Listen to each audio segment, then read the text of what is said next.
సద్గురుభ్యో నమః. ఓం సుషుమ్న. పరమ గురువులైన శ్రీ శ్రీ శ్రీ భోగనాథ మహర్షుల వారికి, శ్రీ శ్రీ శ్రీ మహావతార్ బాబాజీ వారికి, పూజ్య గురువులైన శ్రీ శ్రీ శ్రీ ఆత్మానందమయ్యి అమ్మగారికి శిరస్సాష్టాంగ దండ ప్రణామాన్ని సమర్పించుకుంటూ ఓం సుషుమ్న. ఆయన కుంచె పడితే హరివిల్లులోని 7 రంగులు ఆయన ఎదుట సాక్షాత్కరిస్తాయి. ఆయన కలం కదిపితే అక్షర సరస్వతి హంసవాహనమెక్కి ఆయన ఎదుట అరుదెంచుతుంది. సంగీత వనంలో ఆయన విహరిస్తే స్వర కుసుమాలు పారిజాతాలై గుబాళిస్తాయి. సంగీత సాహిత్య కళా స్రష్ట ద్రష్ట ద లెజెండ్ శివశక్తి దత్త గారు. వారితో ఈనాటి సుషుమ్న ద ఇన్నర్ మిరకిల్స్. ఓం సుషుమ్న సార్. ఓం సుషుమ్న. సార్, బహుముఖీనమైన ప్రజ్ఞా పాఠవాలు, ఒక పక్కన చిత్రలేఖనం, అందమైన బొమ్మలు గీయగలుగుతారు, అలాగే పాటలు రాయగలుగుతారు, కవిత్వం చెప్పగలుగుతారు. ఇంత విశేషమైన ప్రజ్ఞా పాఠవాలు మీ సొంతం. మరి అటువంటిది సుషుమ్న క్రియాయోగ మార్గంలోకి మీరు రావడానికి కారణం ఏంటి? ఫ్రమ్ ది వెరీ చైల్డ్హుడ్ ఈ స్పిరిచువల్ మార్గంలో ప్రయాణించడం మా అమ్మగారి ద్వారా మాకు వచ్చింది. అదే నా మేనల్లుడికి కూడా అబ్బింది. ఒకసారి నా మేనల్లుడు నన్ను చూడటానికి వచ్చి ప్రసంగవశాత్తు ఈ సుషుమ్న క్రియాయోగ గురించి చెప్పాడు. అనే నీకు ఇందులో ఇంట్రెస్ట్ ఉంటే వారిని పంపిస్తాను, నేను దీక్ష ఇచ్చే గురువుగారిని పంపిస్తాను అన్నాడు. తప్పకుండా పంపించిన అన్న వాడు ఫోన్ చేశాడు. మీరు వచ్చారు, మీరు విజయలక్ష్మి గారు డాక్టర్ లక్ష్మి గారు ముగ్గురు వచ్చి నాకు దీక్షను ఇచ్చారు. అది నా అదృష్టంగా భావిస్తాను. నేను ఆ పర్టికులర్ డే నిజంగా నా అదృష్టం. దీనిలోకి నేను రాగలగటం, అమ్మగారి అనుగ్రహం నాపై ప్రసరించటం.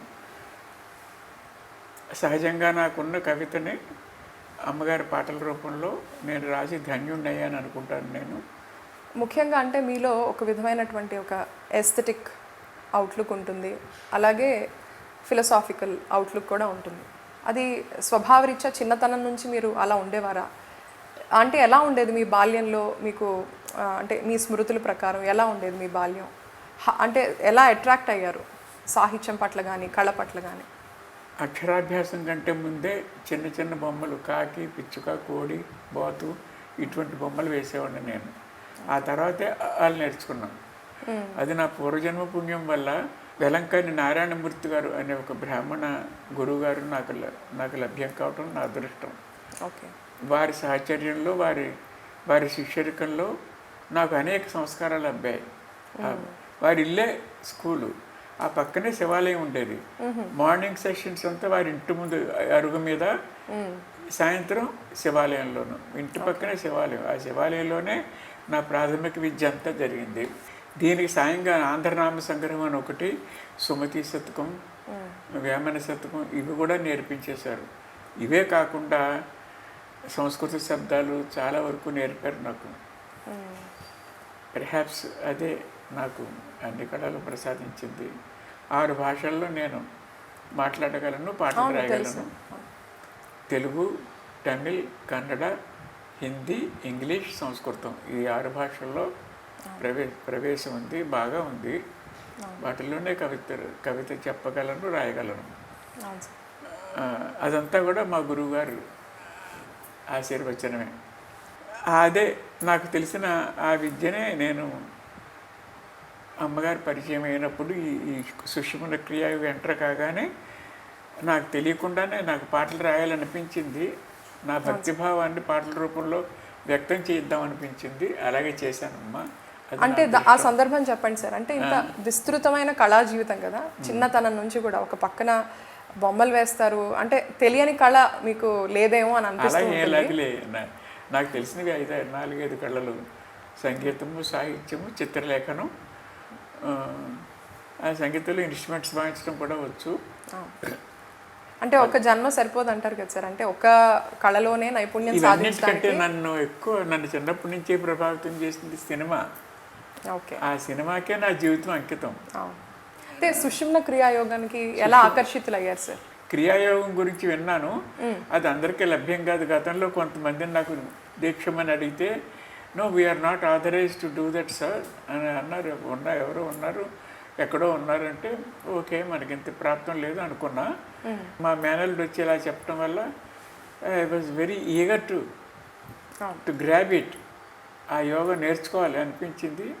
వెంటనే మీకు తెలియజేశాడు, మీరు వచ్చారు, నా అదృష్టం, మీరు నాకు ఉపదేశించారు. అప్పటి నుంచి నేను మానలేదు, చేస్తూనే ఉన్నా. కాకపోతే దానికంటే కూడా మానసికంగా భక్తిపరంగా నేను ఎక్కువ అట్రాక్ట్ అయ్యాను. నేను యోగా చేస్తూ ఎంతవరకు ఏ లెవెల్లోకి వెళ్ళానని చెప్పలేను, కానీ ఆ ఇన్స్పిరేషన్ వల్ల నేను మంచి పాటలు రాయగలిగాను. అది నా అదృష్టం. అమ్మగారితో ఐ ఆల్వేస్ ఫీల్. అంటే సుషుమ్న క్రియాయోగులు అందరూ కూడా ప్రతిరోజు బ్రహ్మ ముహూర్తంలో వినటానికి అనుకూలంగా ఉన్న ఒక సుప్రభాతంలాగే అనిపిస్తూ ఉంటుంది. అంత అద్భుతమైన పాటలు, సోల్ టచింగ్ అంటారు కదా, అటువంటి పాటలు రాశారు. మీరు మీ లైఫ్ స్టైల్ కూడా ఒక యోగిక్ లైఫ్ స్టైల్ ఒక పక్కన, అలాగే ఒక ఆర్టిస్టిక్ లైఫ్ స్టైల్ మరో పక్కన. నేను రాశాను, అయితే వారు నాతో రాయించుకుంటున్నారు, అది వారికే తెలియాలి. ప్రేరణ, అంత ప్రేరణ అక్కడి నుంచి వచ్చి ఉంటుందని నాకు అనుమానం. ఎందుకంటే సడన్గా లేచి ఆ పాట రాయాలి అనిపించేది. ఒక్కొక్క పాట అలా రాసినవి అన్నీ. అంటే ఈ 49 రోజులు దీక్ష స్వీకరించిన తర్వాత ఆ క్రమంలో 49 రోజులు 49 నిమిషాలు నేను చేశాను ఇక్కడ క్రమం తప్పకుండా. నా అదృష్టం కరెక్ట్గా 50వ రోజున అమ్మగారు హైదరాబాద్ రావటం, నేను అక్కడికి వెళ్ళటం, అమ్మగారి పాదాభివందనం నాకు దక్కటం, అది ఒక ఆశ్చర్యకరమైన విషయమే. అది యాదృచ్ఛికం అని చెప్పలేనది, అది భగవన్ నిర్ణీతం. అది ఆ ఆనందం నాకు అప్పుడప్పుడు తలుచుకొని అనుభవించటం కోసం అటువంటిది అమ్మగారు సంకల్పించి ఉంటారు నాకు. I can't forget that. సరిగ్గా 50 రోజున దర్శనం అటువంటి ఎంతోమంది దేవతామూర్తుల విగ్రహాలన్నీ కూడా చిత్రీకరించారు కదా సార్, మీ మనస్సు నుంచే ఉద్భవించాయి. అంటే ఈ రూపంలో ఉంటారు సరస్వతి అమ్మవారు, కళ్ళ కట్టినట్లుగా ఆ దివ్యత్వం అదంతా కనబడుతూ ఉంటుంది. అమ్మగారిని తొలిసారి మీరు చూసినప్పుడు ఎటువంటి భావస్పందన మీరు అనుభవించగలిగారు? నేను అమ్మగారిని చూడలేదు. ఎంతసేపు అమ్మగారి అంతరంగంలో ఉన్న ఒక పవర్, అది చూస్తూ ఉండిపోయాను నేను. అలా నా ఫోకస్ అక్కడ ఉంది. ఓకే, నా ఫోకస్ అక్కడ ఉందమ్మా. మాటల్లో మాధుర్యం, ఆ చిరునవ్వులో ఆప్యాయత, అది అందరికీ సాధ్యం కావు. అమ్మగారిని కూర్చొని ఫస్ట్ టైం నేను దర్శించినప్పుడు వారు లక్ష్మి గారు కాళ్ళ కింద ఒక పిల్లో వేశారు. వారు వెళ్తున్నప్పుడు అమ్మ నాకు ఆ పిల్లో కావాలి, అది నేను తల కింద పెట్టుకుంటా, మీ పాదస్పర్శ నాకు తగులుతున్నట్టు ఉంటుంది అని అలాగే తీసుకొచ్చారు. ఇప్పటికీ నేను అదే వేసుకుంటా తల కింద. సార్, ఇందాక నేను అడిగినట్లుగా ఒక పక్కన ఆర్టిస్టిక్ లైఫ్ స్టైల్, మరో పక్క యోగిక్ లైఫ్ స్టైల్. అంటే ఎప్పటి నుంచి అంటే ఇలా ఒక లైఫ్ లీడ్ చేయటం? చెప్పాను కదా, మా అమ్మగారికి పోతన గారి భాగవతంలో కొన్ని 100 పద్యాలు కంఠస్థం. మీ అమ్మగారికి అలా చదువుతుంటే మా బాల్యం నుంచి, మా శైశవం నుంచి, perhaps మేము గర్భంలో ఉన్నప్పటి నుంచి ఆవిడ అలా చదువుతూనే ఉన్నారు. అలాగా ఈ స్పిరిచువల్ యాటిట్యూడ్ అన్నది మా బ్రదర్స్ అందరికీ ఉన్నది. మా సిస్టర్కి చాలా ఎక్కువ. మా సిస్టర్ భగవద్గీత రోజు 3 సార్లు అలా చదువుకుని అలవాటుగా పని చేసుకుంటూ. దేవి ఉపాసన అంటే కాళీమాత స్వరూపం అన్నీ కూడా మీ ఇంట్లో చూసాను సార్. అయితే మీకు సౌందర్యలహరి శ్లోకాలన్నీ కూడా కంఠస్థం వచ్చు కదా. సుషుమ్న గురించి గతంలోనే మీకు తెలుసా, లేకపోతే? తెలీదమ్మా, అదే చెప్తున్నా.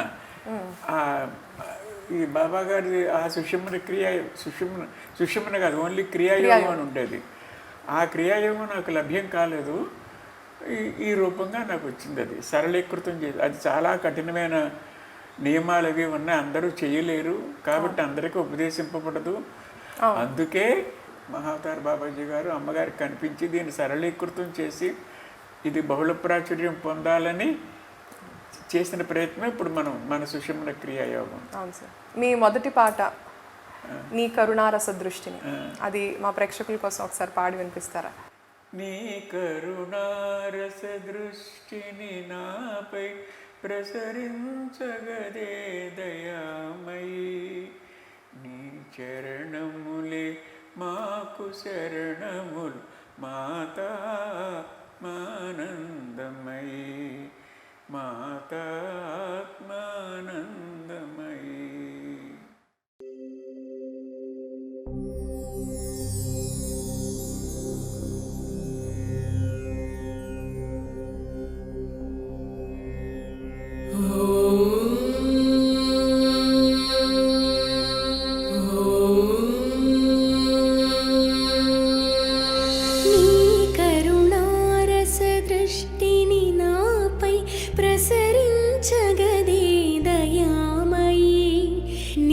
చరణములే మాకు శరణములు మాతాత్మానందమయీ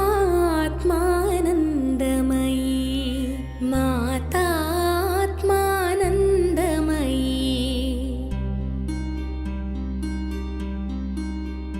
నీ అనుగ్రహం చే పరిగ్రహించితి మమ్మ ఈ క్రియాయోగం, ఈ సుషుమ్న క్రియాయోగం. ధన్యమైనదమ్మా మా దైనందిన నవజీవన యాగం, మా అభినవ జీవన యానం.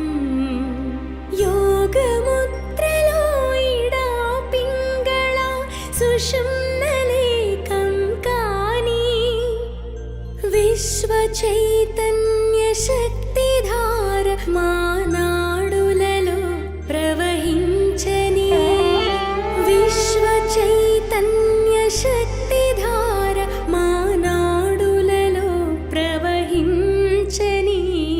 నీ కరుణారస దృష్టిని నాపై ప్రసరించగదే దయామయీ.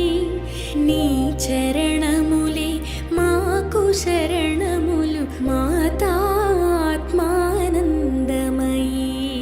మాతాత్మానందమయీ.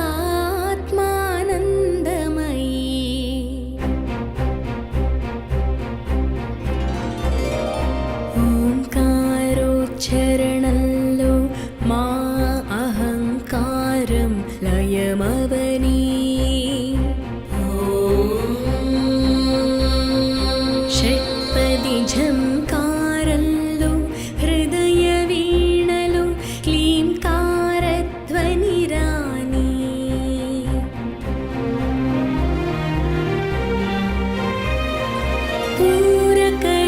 పూరకరేచకములలో తనువు మనస్సు పవిత్రం కాని. చిత్సరోవరము నిర్మలమై సుగుణాల వాలమై పోని. ధ్యానంలో ఆజ్ఞాచక్రంలో చేతన జాగృతమవని.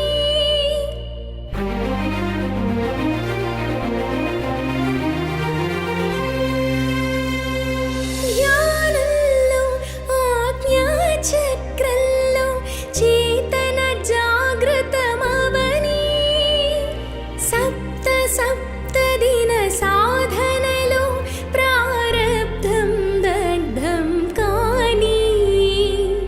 ఆగనీకయీ యోగ సాధనం ఆజన్మాంతం సాగని. ఆగనీకయీ యోగ సాధనం ఆజన్మాంతం సాగని. ఐహిక సుఖానుభవానంతరం ఐహిక సుఖానుభవానంతరం కైవల్య